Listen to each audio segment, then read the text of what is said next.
And now, it's time for another Dice Tower review with Ryan Metzler.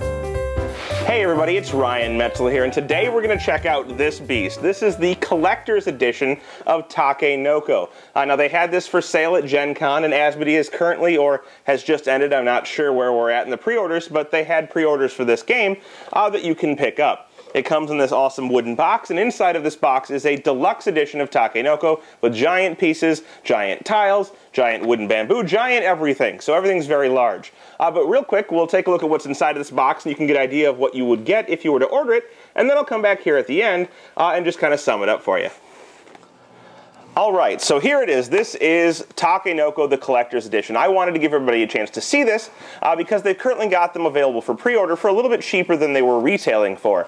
So now is the time to decide whether or not you want to pick up a copy of this.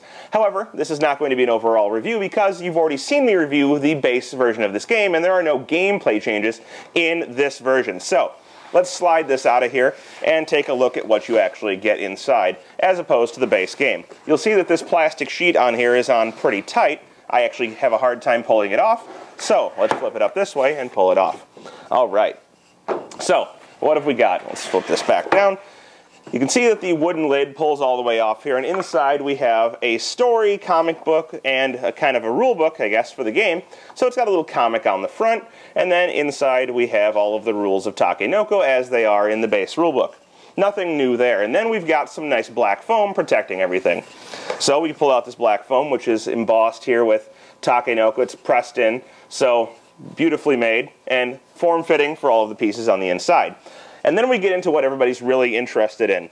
The giant figurines. We have a giant panda. This panda, when you compare it to the regular one, much, much larger and in much higher detail. You can see printed all the way around. And then on the back they have the stamp for Pure Arts, which is probably the company that made it. But very nice quality. And we have the same thing here for the gardener that you move around the board to help grow the bamboo. So he's very high detail, very well made, and he's huge. So if we compare him to my mouse on my computer here, he's actually a little bit bigger than my mouse. Quite the large figurine, awesome for playing with. In addition to that, you have this gigantic die. It's the same die as the base game, same symbols, but it's huge and has a really satisfying thunk when you roll it on the table. So that's awesome. It's probably the biggest die I've ever used in a board game. And just, you know, awesome to hold such a huge thing and be able to roll it on the table. I really like this. Even though I'm not a huge fan of dice. So, you know, take that with a grain of salt. I'm not a huge die fan, but it's still awesome to have.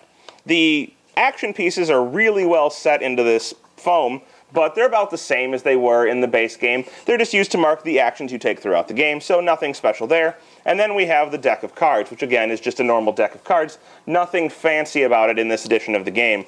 So a few components they didn't bother upgrading.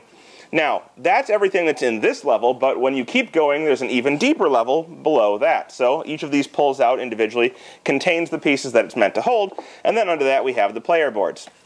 So the player boards are printed front and back. They fold open like this, and they're pretty much standard. They're not really very different from the base set of the game, so nothing really to show off there.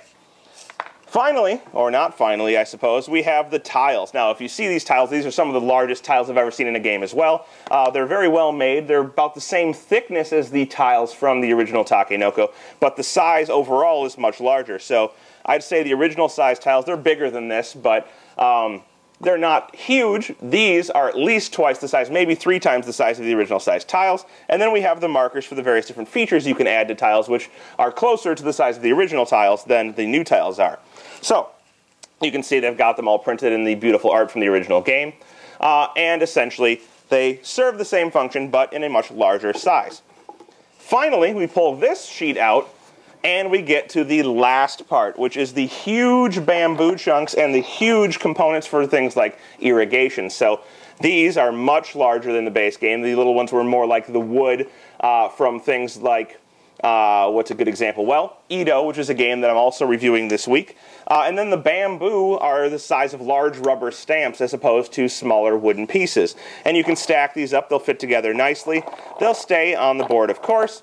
and they just give you a really nice aesthetic look to a huge board game that's playable out there. They're very solid, they're not going to get damaged, and they all sit in the bottom of this box, and they kind of have a nice fun Lego or Tinker Toy feel if you want to play with them like that. But that's essentially everything you're going to get in here. It all fits in the box very nicely, very securely. It has awesome looks to it. It's going to be a joy to play, especially when you compare it to the original edition. Even though both great games, the huge size just makes it all that much more fun to look at and play with. Well, there you have it. Those are the components of the collector's edition of Takenoko. Now, as I'm sure you expected, the components are much nicer than the base game of Takenoko, but the gameplay is going to be identical. So, if you're somebody who enjoys having an awesome edition of a game that not everybody will have and you can display and look at and love and cherish, that is going to be what this set is. They've gone into some very nice detail. For example, the plastic sleeve you saw me remove at the beginning of the components overview, that actually lines up perfectly with a kind of, it looks burned in, but some labeling on the top of the box that also says Takenoko that gives it a nice shadow effect when you have that sleeve over it. So they've lined that up perfectly. It gives it a really nice effect, but it's really not something you need. So, as I said, if you're somebody who collects these types of things or really loves to have these editions, Takenoko, the collector's edition, is awesome. It's amazing, it's fun to play with, and it's huge and will draw some attention.